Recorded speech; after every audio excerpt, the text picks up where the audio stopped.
So I want to thank the organization of the meeting to invite me here, first time for me in Bangkok, also the staff from BioGaia that organized this symposium.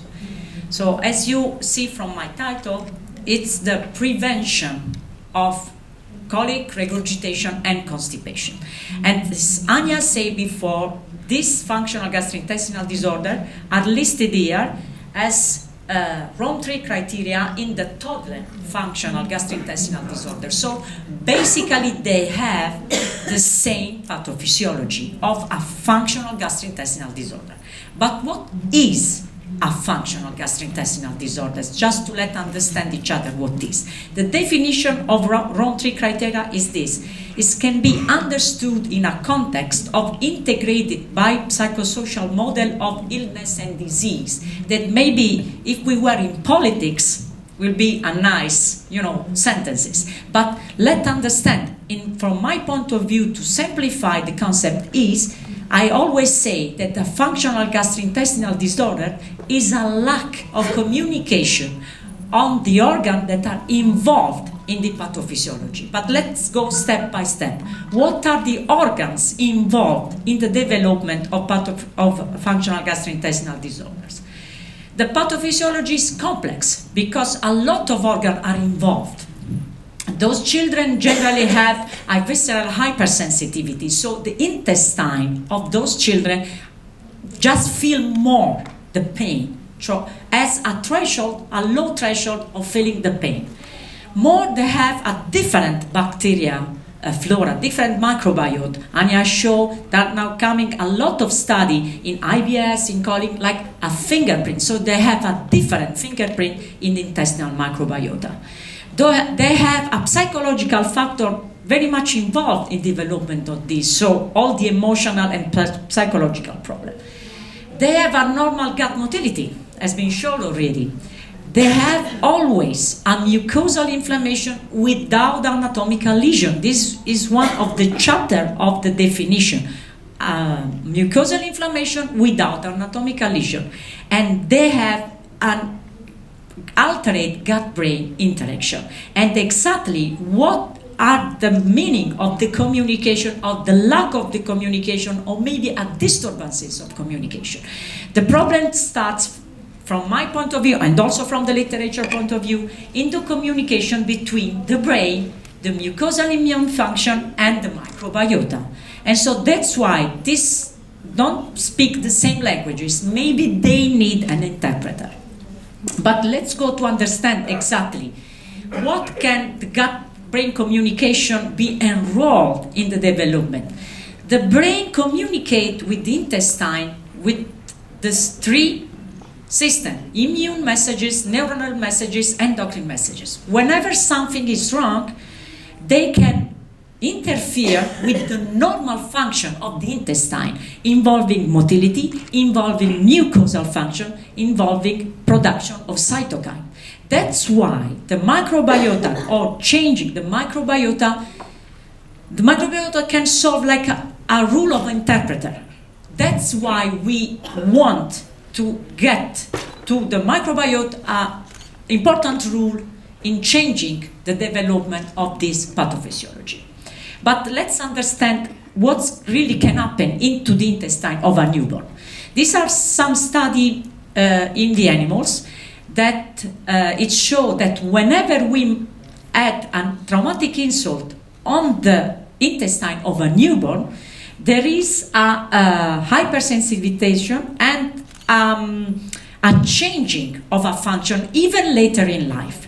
Why I show you this? Because what's happened exactly in intestine of a newborn, and what can also have an effect later in life, is a peripheral sensitization. If we just put the intestine of a baby in a state of inflammation, or as I showed you before, the gut-brain interaction just have happened, the effect very early in life, where there is a temporal window where the brain is not really developing, and there are a dramatic effect on the intestine, especially in the first 2 days of life. What can happen into the intestine is that there could be an increase of mast cells, of macrophagic cells, of immunological cells that are in contact with the nerves of the mucosa. So this neuroimmune interaction can be very much involved and can increase the peripheral sensitization of the intestine, so the intestine can become more weak in the sense of of pain, for instance. And exactly, if a newborn has a stress, for instance, if he has colic, if he has regurgitation of constipation without any treatment, just he start to have it. What can happen if the mucosa of the intestine is stressed? Physiologically and morphologically, we saw the peripheral sensitization. But what's happened in the function? This has been shown in animals, of course. Can happen an increased intestinal permeability, an increased visceral sensitivity, can have a role in abnormal intestinal motility, the change of the pattern of intestinal hormones. We saw that hormones are involved in this gut-brain interaction. And also a negative effect of intestinal epithelial restoration. There are alteration of mucosal blood flow, increase and activate mast cells, and hyperproduction of pro-inflammatory mediator. We saw the slide on the microscopy, and also the change of intestinal microflora. So again, a lot of factors can just develop a weakness or a sensitization of the intestine. What can I say with all this stuff? That Anya said that colic or any regurgitation or functional constipation in an early period of life disappear when the baby is 4 or 5 months of age. So why do we have to treat this condition? We just can say to the mother, okay, don't worry, in a couple of weeks, in a couple of months, everything will be cleared up. But we see that the peripheral sensitization can have a long-term effect. So also the colic could be an early expression of atopic disease and also gastrointestinal disorders later in life. And so this could be a good argument to treat. But Anya showed us how the treatment is already settled, and there are also meta-analyses who say that this strain is working nicely and everything is working in the treatment. But whenever we have a baby who developed colic, his intestine or her intestine is already get the sensitization. So what can we do to avoid the early sensitization? So we went through this retrospective study in our outcome department of gastroenterology. We just checked the file of this 10-year baby that came for us for functional intestinal disorder from 4 years to 12 years of age. And we check the incidence in the neonatal period with a normal population. And what we found that the baby who came to our observation for functional abdominal pain during their neonatal period had a higher incidence of colic, regurgitation, and constipation in a significant way. So this was the retrospective study, and in this way we just plan a study for prevent. So we want to prevent the onset of the intestinal sensitization. And we designed a study with the prevention of this disorder, a simple study because we designed a multicentric study all over Italy. So it should be a simple study to be done in the same method all over Italy for 9 centers. So anthropometric evaluation, number of daily crying minutes, number of regurgitation, and number of daily evacuation, diary at home with the parents and the baby. And the patient received probiotic or placebo every day for 3 months. These are the centers were enrolled, north, south, and not center, only north and south, southern part of Italy. These are the baby who were included in the study. We randomized 545 newborns, but we lose some newborns, either in the group who received placebo and in the group who received probiotics. And we just evaluate 238 in the group who received probiotic and 230 in the group who received placebo. And these are the results of the demographic characteristic of the baby. All the newborn were at term. At term, newborn both breastfeed and bottle feed. We included both of the children.